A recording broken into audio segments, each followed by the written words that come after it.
And we open our eyes. Which one is the importance of connecting with the emotions? And what does it bring that to my heart? You know, for all of our lives, we abandon ourselves. And we stuff everything. And everything closes. When a baby's born, there's pure energy moving through. And all the chakras are open. It's completely vulnerable and innocent. And things happen to us, and bit by bit, we start to close and close and close and close until we lose our connection. And sometimes it's so severe that we lose connection to ourselves. We're not even connected to us. We live somewhere here, and we have our attention externally. Everything that happens to us is emotional. It's locked in our bodies, and it's creating our human experience. So something happens externally, it touches something in us, and it creates fear. It might not even be anything logical. In fact, it's never logical. It's emotional. If we feel our emotion from when we're small and we continue to feel, we don't have that experience. We remain open. So all of that stress, all of those emotions that are locked within us are stopping us from experiencing our pure vibration, which is love and peace and joy. It's like we have to remove it so that our body can vibrate in a higher frequency. And this is why you need to have emotions, because you become vulnerable. And once we become vulnerable, not only do we connect with ourselves, we connect with everyone. Because the language of love, the language of creation, it comes from the heart. Omniscience, creativity, it all comes from the heart. And we live in our heads, locked in logic, ideas, traditions, belief systems, judgments. And when we live in our heads, we can't experience love. Our love's full of conditions.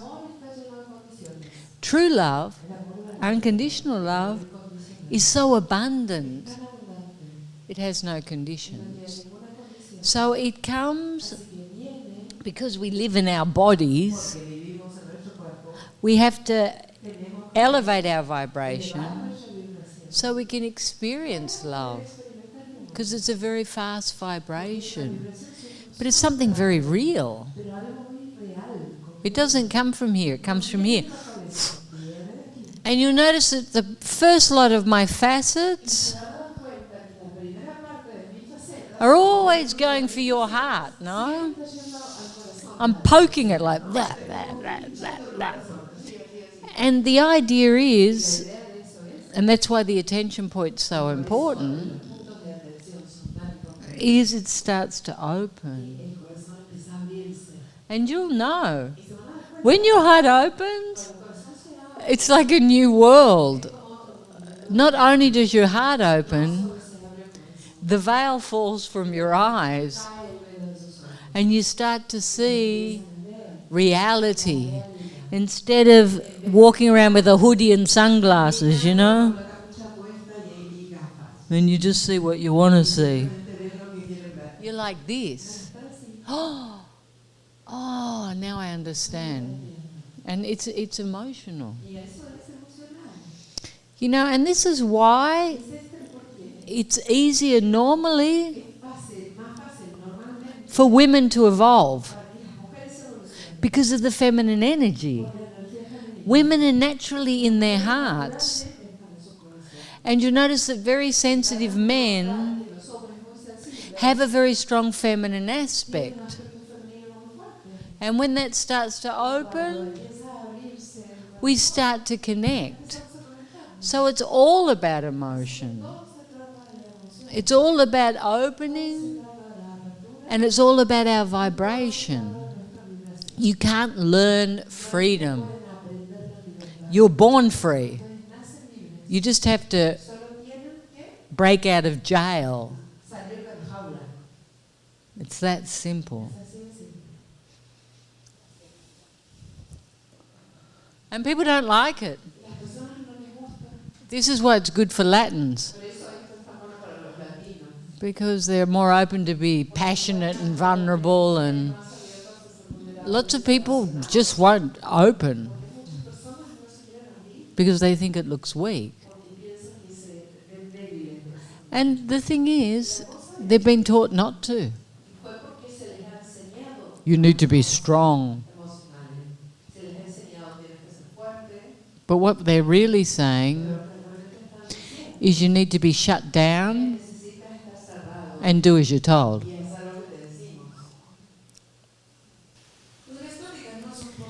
Can you talk a bit about how to become responsible and be standing in responsibility from love, not from program and fear? Okay, well, responsibility is about me taking responsibility for how I feel.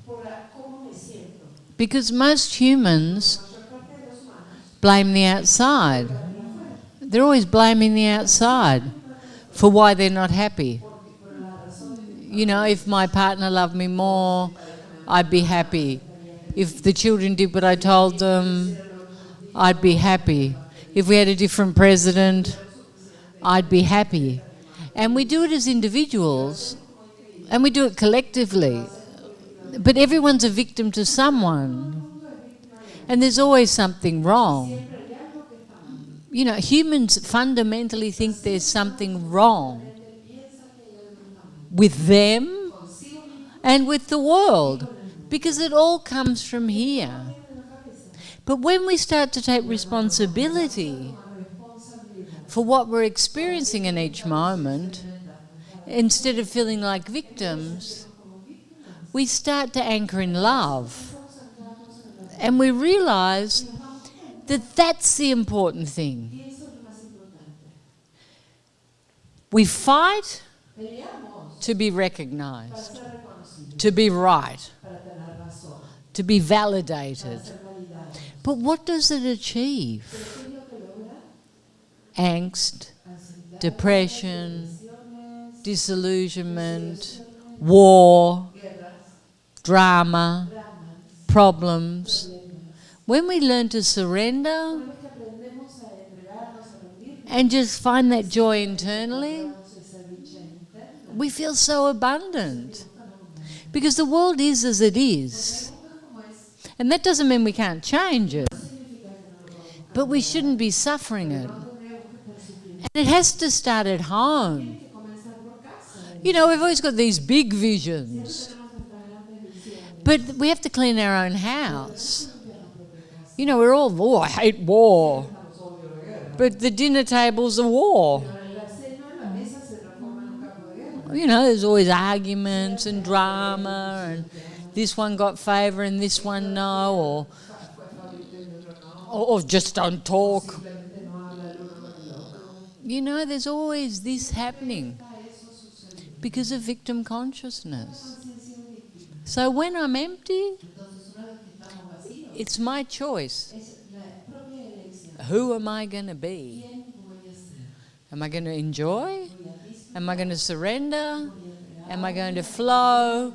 Am I going to speak my truth and let go? and allow people to have their truth. This is another thing.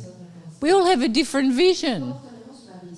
And if your vision's right, that means his is wrong. And is that true? No. It's just another vision. You might think his vision's insane, but it's his.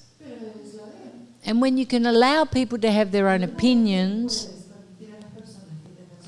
their own visions, you don't need to keep fighting. You can just be free to be you.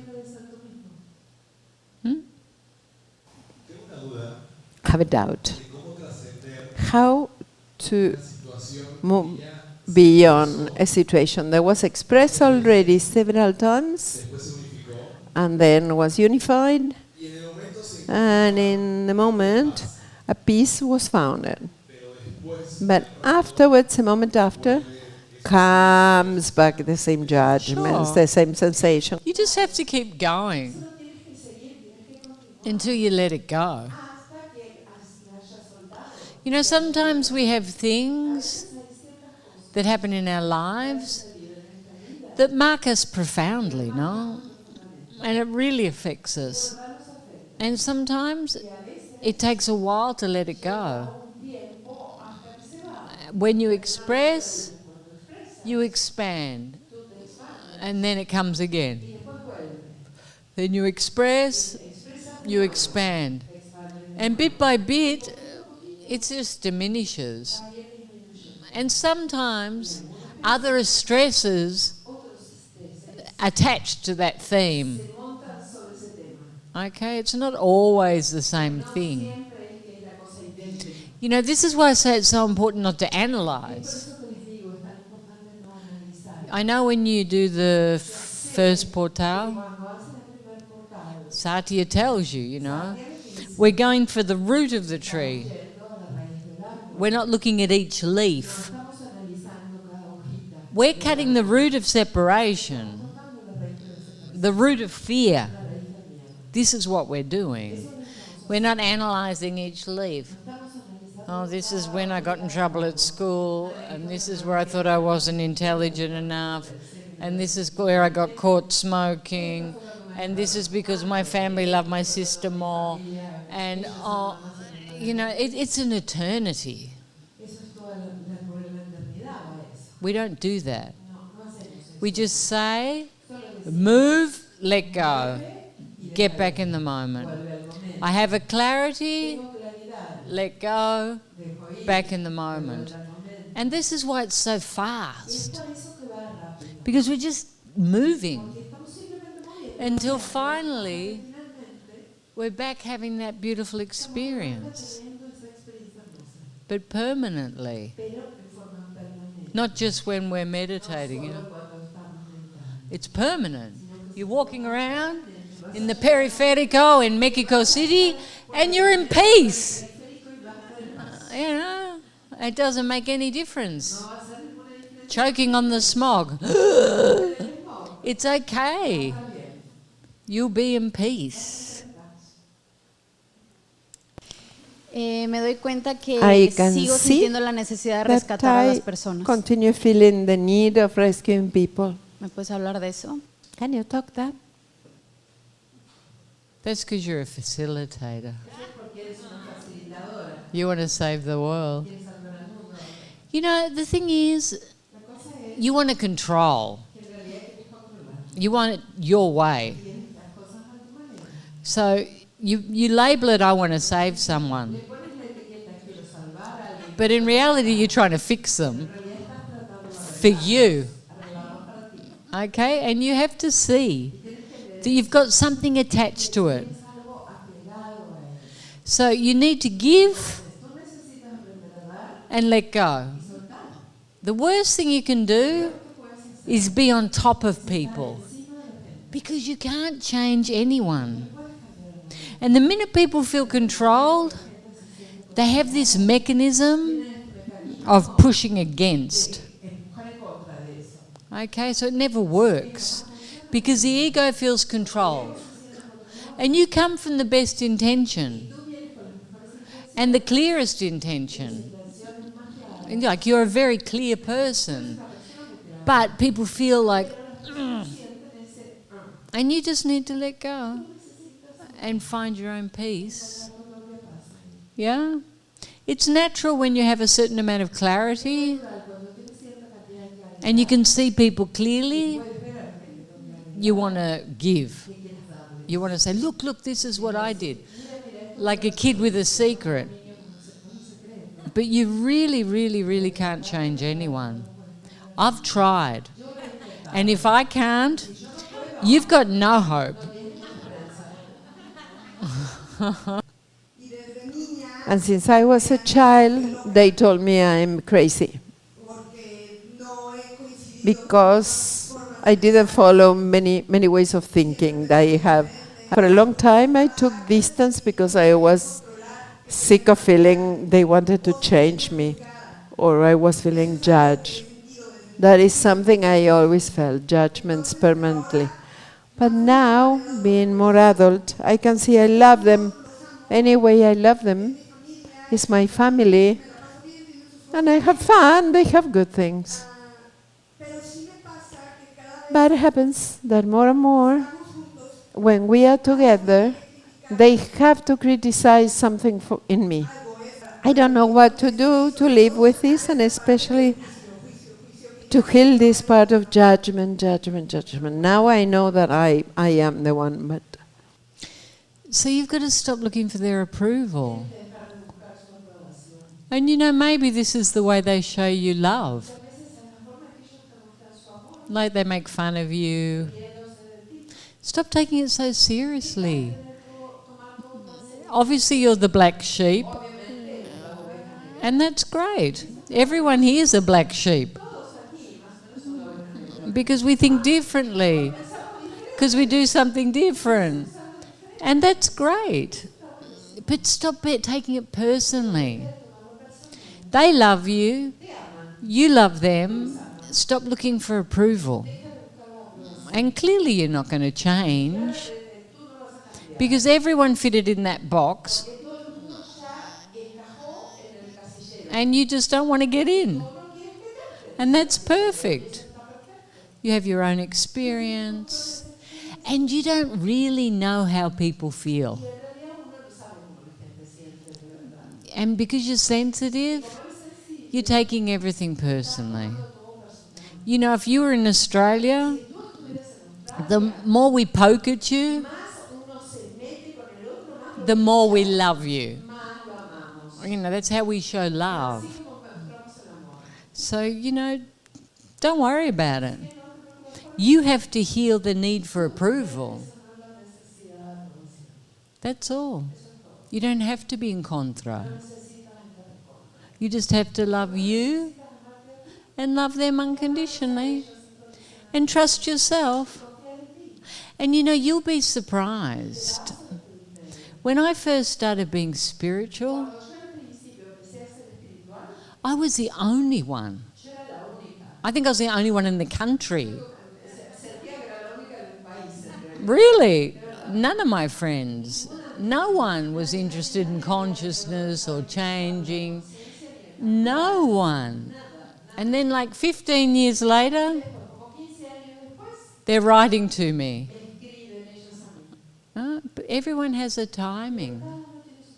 And some people never. They never want to change. But it's okay. You just be true to your heart and let go of your need for approval.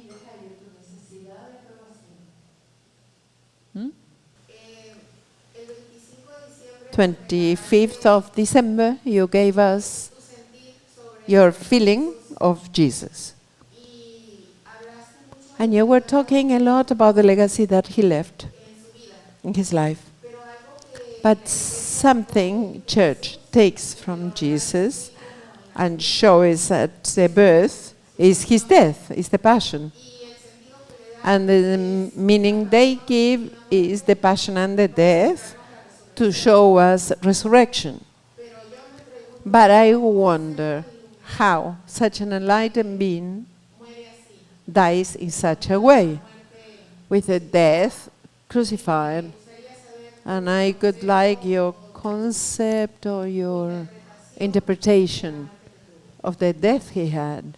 For me, the resurrection and the crucifixion was his enlightenment.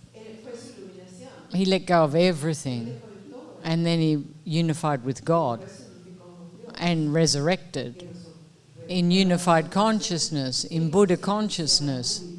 But if you look at it from a factual point, of course, the Jews killed him. Why? Because he was a Jew and he was talking differently. And he was manifesting crowds. And he was against the church. He wasn't obviously against the church, but he was talking from such a high level of consciousness,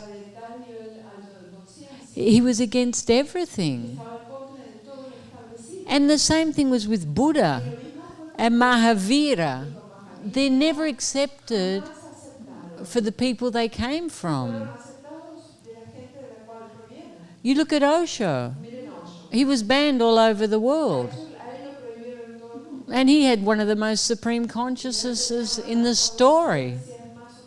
Because when you're bringing something new, the old reacts. Because it's threatened. You have different belief systems, different religions. And if someone's bringing something new, it shakes the foundations of society. And Jesus was creating crowds. And he was talking about unconditional love. He was so innocent, so full of joy. But he was speaking the truth. And it was threatening people. You know, he's saying, my Father and I are one. So he's saying, I'm God. It's blasphemy. It's against everything they teach. So it's just natural they'd kill him. Why not? He was getting too much attention. You know, the Hindus didn't kill Buddha, but they're more passive, no? But it's possible. And you think about Osho. He couldn't even land his plane. He ended up in Uruguay because the guy directing the traffic, the air traffic, was drunk. It was just good luck.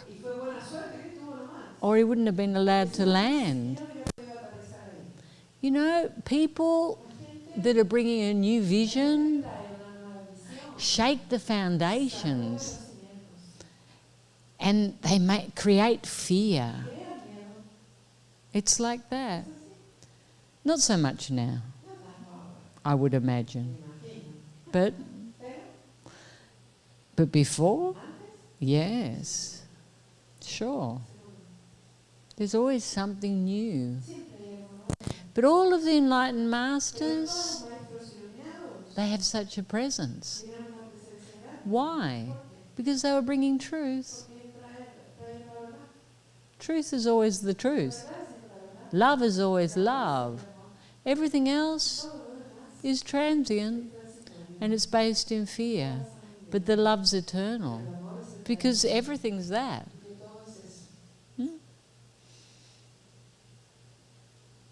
How did that happen? Quite easily. Come visit our webpage for books, movies, and our wonderful retreat centers. Isha's simple yet powerful system is transforming lives around the world.